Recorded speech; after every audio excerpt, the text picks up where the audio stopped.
It is a winter wonderland outside. And by winter, I mean March.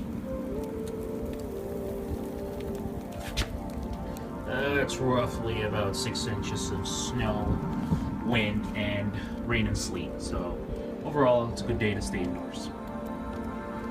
So, because today is a winter day, and a good bottle of wine just goes very well, I'm gonna go into my collection and just pick out something that would be good with the dish that I have upstairs.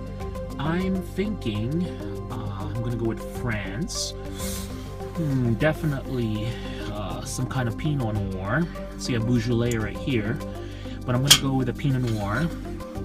So most likely I'm gonna go with a Café du Midi